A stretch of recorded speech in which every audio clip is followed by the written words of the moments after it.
Baby Bio présente Baby Bien. Bonjour à tous et bienvenue dans Baby Bien, le premier podcast dédié à l'éveil de bébé créé par Baby Bio. Hello Jeanne-Marie, comment vas-tu ? Salut Benjamin, écoute, ça va plutôt très bien. Pour ce nouvel épisode, j'ai fait de chouettes expériences avec Céleste, parce que nous sommes allés au spa et à la piscine. En effet, aujourd'hui dans Baby Bien, on se jette à l'eau, plouf, on va parler d'expériences aquatiques avec bébé.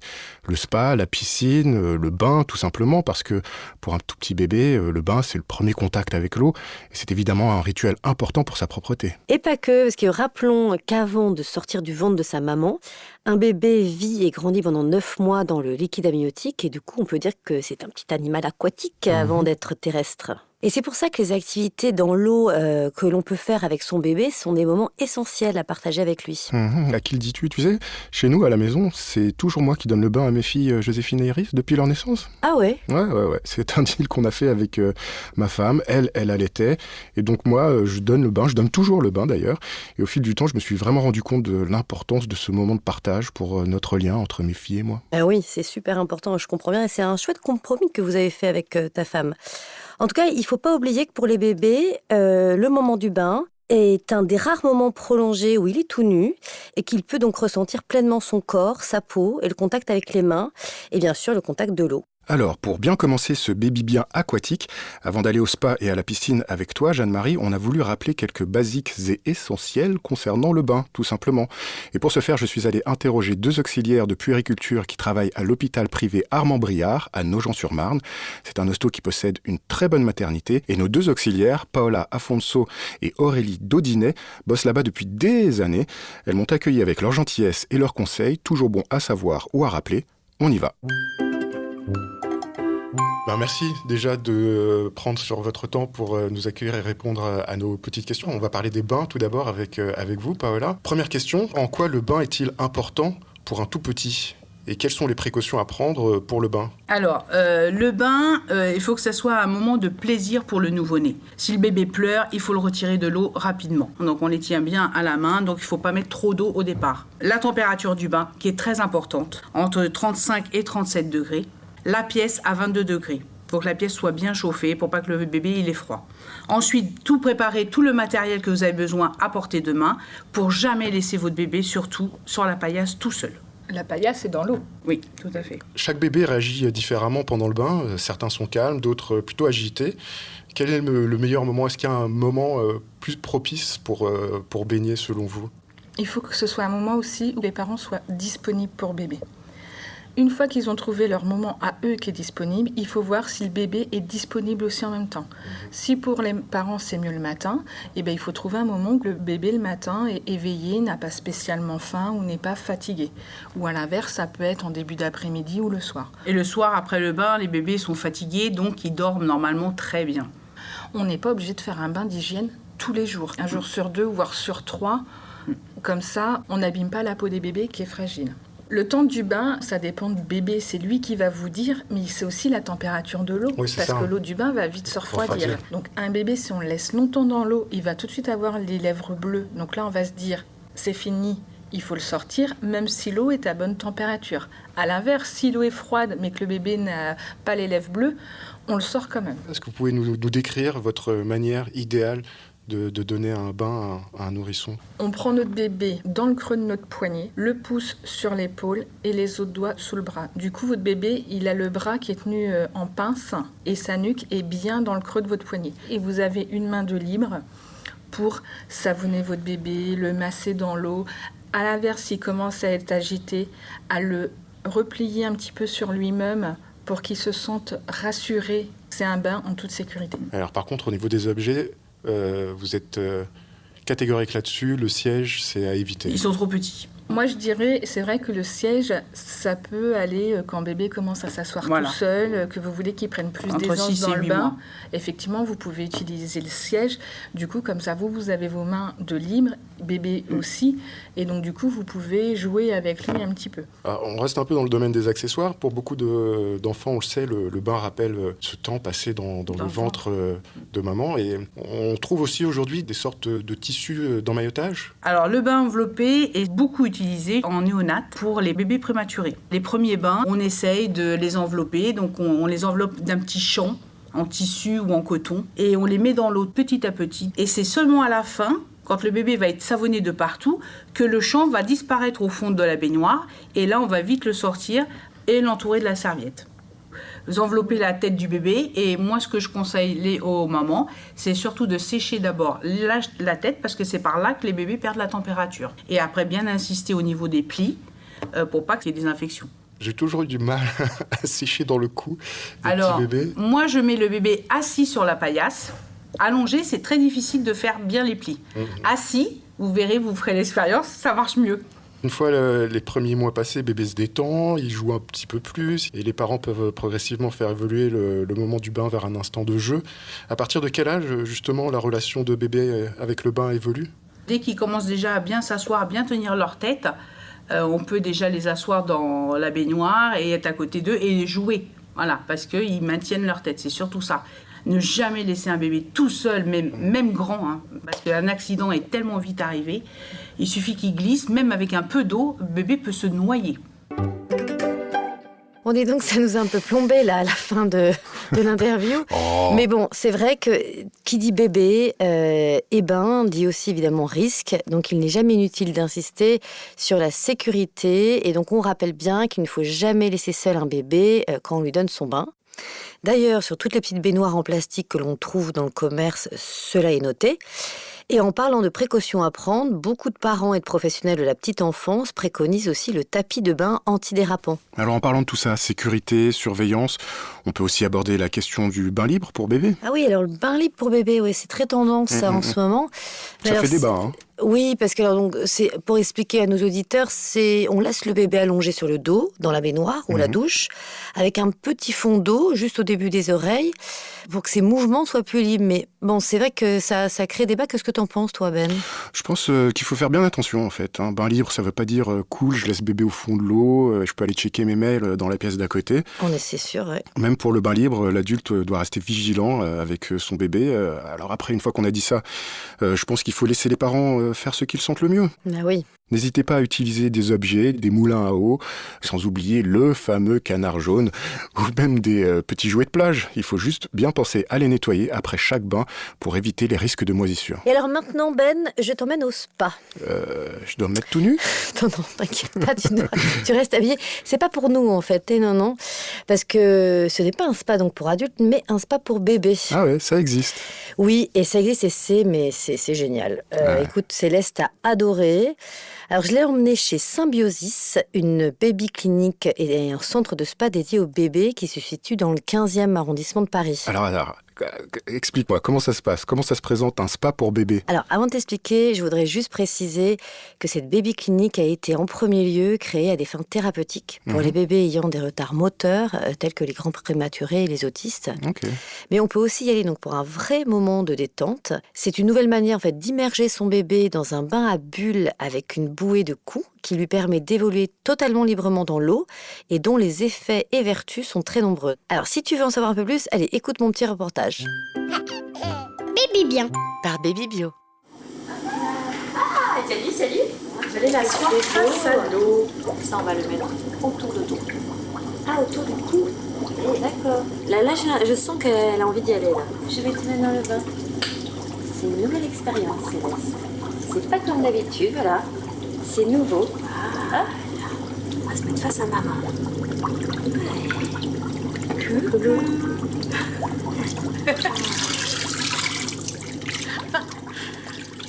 Bonjour Alexandra. Bonjour Jeanne-Marie, enchantée et bienvenue au spa. Merci beaucoup de nous accueillir.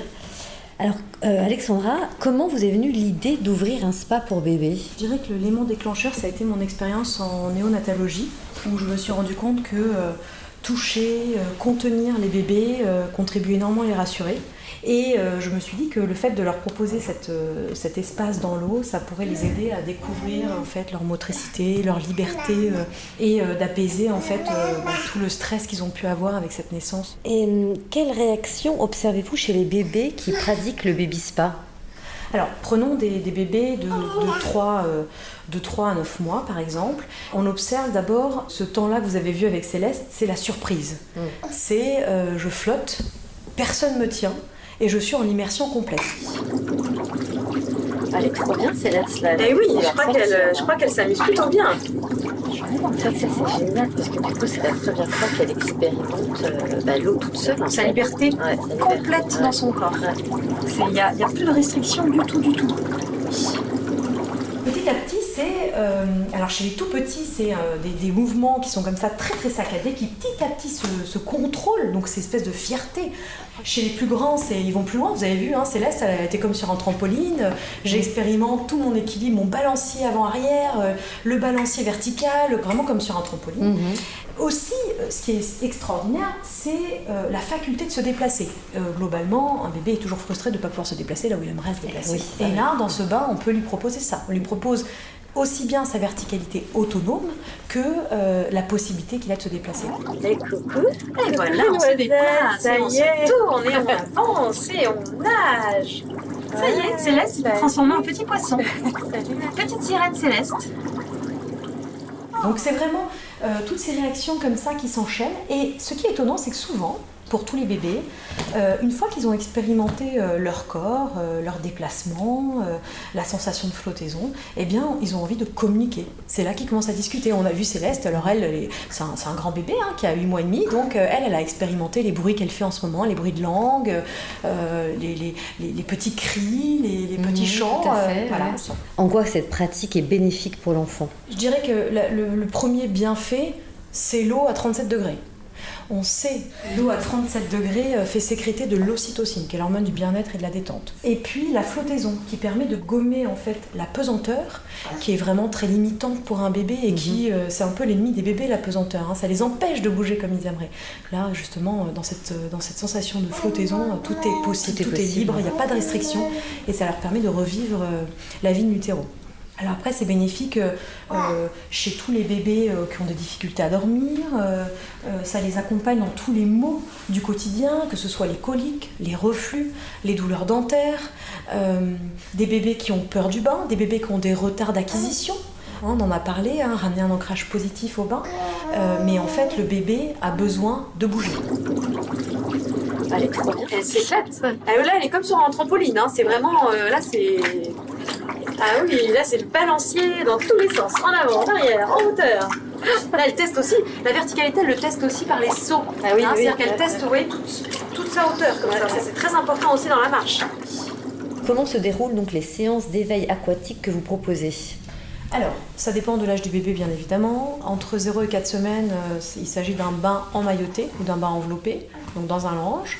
Alors, en général, je commence cette séance par un petit massage pour prendre contact avec l'enfant via le toucher, faire sentir déjà les limites de son corps avant même de le mettre dans l'eau, parce que je suis très intrusive dans sa fusion avec sa maman, qui est tout à fait naturelle et physiologique les 6 premières semaines. Les semaines suivantes, ça va être un bain, alors soit qui commence avec la bouée de cou directement et qui se termine par un bain à l'horizontale maintenu sous la nuque pour l'immersion et le lâcher prise total dans l'eau. Et puis on peut aussi commencer par ce bain horizontal et ensuite terminer par un bain avec la bouée jusqu'à 3 mois.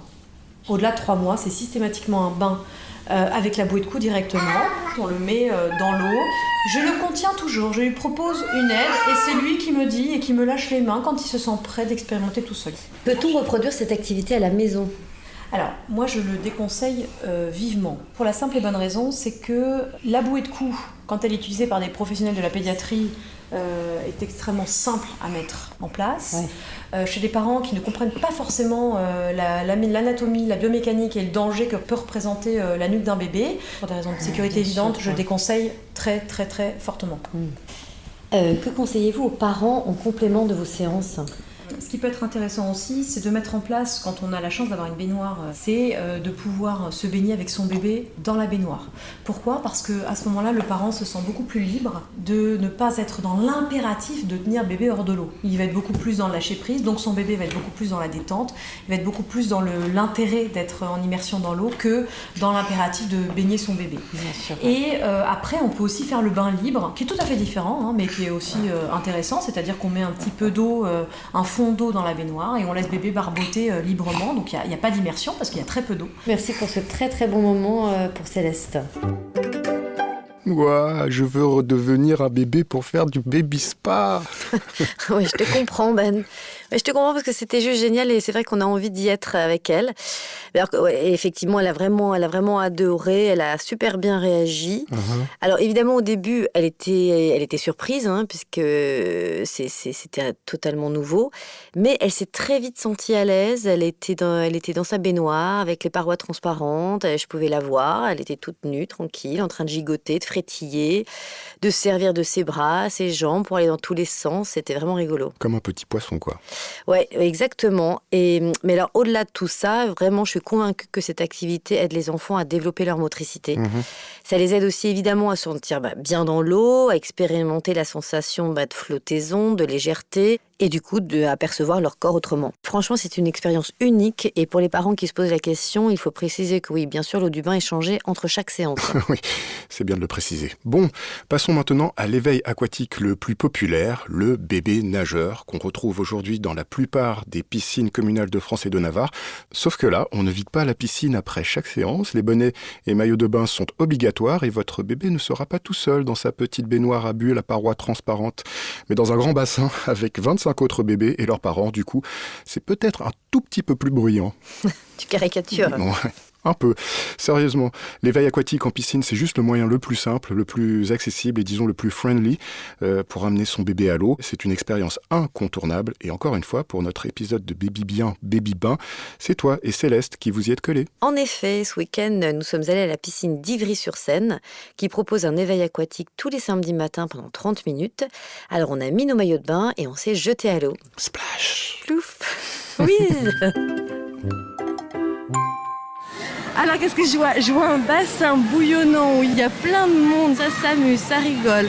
Et surtout, ce qui est génial, c'est qu'il y a plein de structures. En fait, il y a un toboggan, il y a un parcours de motricité, il y a un bain bouillonnant. Et là, je vois que les enfants s'éclatent, mais s'éclatent carrément dedans. Enchantée. Corinne, je suis maître nageur comme Laetitia. D'accord, ok. Voilà. À partir de quel âge peut-on inscrire son enfant chez les bébés nageurs? Alors, on peut les inscrire à partir du moment où ils ont fait tous les vaccins, donc aux alentours de 5-6 mois. D'accord. Sans problème. Des petites sessions de 20 minutes. Pouvez-vous nous expliquer comment se déroule une séance, s'il vous plaît? Alors, pour les parents, on les accompagne pendant une demi-heure avec des ateliers qu'on leur propose.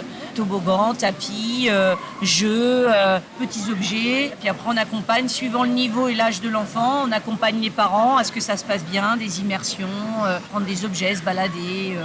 Mais quand ils sont tout petits, on demande déjà aux parents que ça soit... on les prend dans les bras, on découvre la piscine, on découvre le lieu, parce que pour eux, c'est très très grand, quoi. Oui, Donc, par exemple, pour Céleste qui a 9 mois, voilà, je vais juste me balader avec elle dans l'eau. Tout à fait. Alors, une petite balade sur le ventre, sur le dos, comme dans la baignoire, sauf que là, c'est effectivement beaucoup plus grand. Ah oui.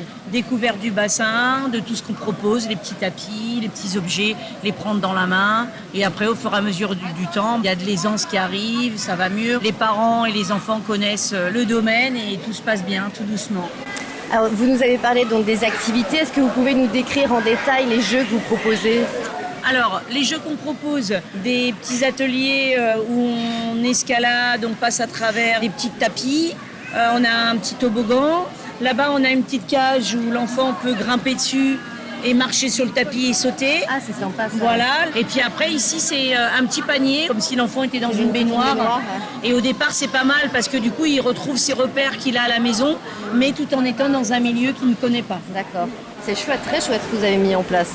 Quel est l'impact de cette activité sur le développement du bébé? Psychomoteur, sensoriel, social? Déjà, c'est un enfant qui va se débrouiller beaucoup mieux dans la vie de tous les jours au niveau de la marche, développement corporel et qui vont devenir très vite autonomes. Parce que le milieu aquatique est un milieu qu'on ne connaît pas, qui n'est pas facile à gérer. Et effectivement, il développe tout. Il écoute, il sent, il a des sensations au niveau de l'eau, il écoute parce qu'il y a des bruits. Là, on a mis les petits jets en place, les petites mousses. Ouais, ça, c'est donc chouette, effectivement, ça fait du bruit. C'est un petit peu impressionnant, donc il développe tout ça. Le but, c'est qu'à l'issue des bébés nageurs, qui sont capables de sauter dans l'eau, s'immerger, remonter et être capable de se déplacer sur quelques mètres sans matériel. Quelles précautions faut-il prendre avant de venir? Peut-être s'assurer que l'enfant ait quand même mangé, parce qu'arriver le ventre vide, après il va vite avoir froid. Et puis une bonne douche, bien se couvrir et puis prévoir un petit encas après la séance parce que mine de rien, c'est comme si nous on allait nager pendant 3/4 d'heure dans une piscine quoi. Merci beaucoup. Mais de rien. Donc maintenant, Bonne séance. oui, voilà. Allez, il y a Laetitia qui vous attend. Merci. Bon, on va commencer cette séance. Allez. Ouais, c'est chouette, hein. C'est chouette. Alors pour nous, comme c'est une première fois, qu'est-ce que vous pourriez me conseiller Alors, pour Céleste? tout ce qui est près du corps, c'est très bien. Donc, ce qui est bien aussi, ça peut être de pouvoir la mettre à plat ventre si elle est stimulée un petit peu à lever la tête pour la motricité et puis pour le tonus au niveau du cou. Ok. Mais aussi tout ce qui est allongé sur le dos puisqu'elle a l'habitude et pouvoir la balader, etc. Exactement. Voilà, le fait d'être avec vous, de pouvoir l'emmener, de pouvoir la bercer. Et là, vous êtes plongé avec dans l'eau, donc c'est super. Vous êtes sur le même rapport. Vous n'êtes pas comme dans le bain où vous êtes au-dessus, etc. Mais elle a l'air bien. Ouais, elle a l'air Elle est super cool. Et voilà, n'hésitez pas, voilà, en prise ou comme ceci, ou prise sous le cou. Voilà, et qu'elle soit dans le relâchement, dans le. Voilà. Et toujours, voilà, lui parler. Voilà. C'est tout nouveau, c'est vrai que ça gigote, il y a des éclaboussures, ça bouge.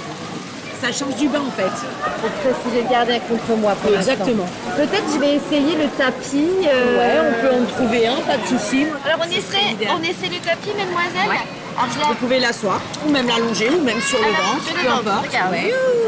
Elle peut avoir au départ un peu les jambes à l'extérieur, c'est pas grave, voilà. C'est pour qu'elle soit détachée de vous et en même temps, voilà. Hop, et elle stimule un petit peu au niveau de sa motricité. Et puis en même temps, elle est un petit peu dans l'eau, donc ça lui permet de pas avoir trop froid. Voilà, vous pouvez la mouiller un petit peu. Elle est bien là. Et Céleste, t'es tranquille là. C'est bien. Hein, c'est cool. Là, je vais aller la promener un peu. Ouais, n'hésitez pas de soucis. Allez, on va se promener un peu. Je suis très contente de cette première séance. C'était une première approche de toute façon. On va sortir. On va sortir, mademoiselle. Mais je crois qu'elle a plus envie de sortir, elle. On va revenir, hein. Au revoir, Laetitia. Mais au revoir. Et puis à bientôt, oui. peut-être. Écoutez, n'hésitez pas. Merci beaucoup. On est à votre disposition. Cool. Alors pour Céleste, c'était la première fois le bébé nageur? Tout à fait, c'était une première. Écoute, franchement, elle a été très à l'aise. Alors, on est resté 20 minutes pour une première, ce qui était largement suffisant. Elle s'est familiarisée tranquillement avec déjà le bruit ambiant, parce que c'est quand même assez important. Ouais, j'imagine. Les jeux, l'eau. Alors, au début, je l'ai prise évidemment contre moi. Je l'ai laissée flotter sur l'eau. Ensuite, je l'ai posée sur un tapis. Et elle s'est laissée flotter tranquillement. La maître nageur qui était là lui a donné un petit canard, enfin un petit jouet. Et elle l'a mordillé. Enfin, elle était vraiment bien. C'est chouette. Alors, tous les maîtres nageurs s'accordent à dire que les bébés en fait sont de plus en plus à l'aise au fil des séances et que ça favorise leur autonomie et plus tard l'apprentissage de la nage. Alors, le bébé nageur, c'est une activité qui se commence à partir de 6-7 mois, quand le bébé est un peu plus résistant et quand on lui a fait tous ses vaccins. Pour les enfants fragiles qui ont de l'asthme, par exemple, les vapeurs de chlore peuvent être un petit peu dangereuses sur le long terme. Alors, il faut faire attention en sortie d'eau, vite sécher et prendre une douche chaude en vestiaire pour enlever le chlore, voire même éviter les bébés nageurs l'hiver, car contrairement au spa où l'eau est à 37 degrés, l'eau des piscines municipales est parfois un peu froide et les risques d'attraper un petit rhume sont plus grands. Ce sont juste des mises en garde. Si on les couvre tout de suite et qu'on fait bien attention à ne pas passer plus de 30 minutes dans l'eau, tout va bien.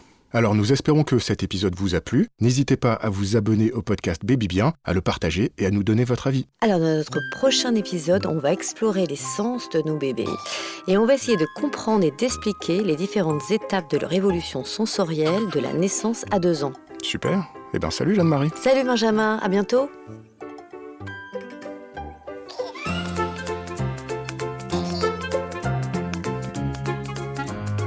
Thank you.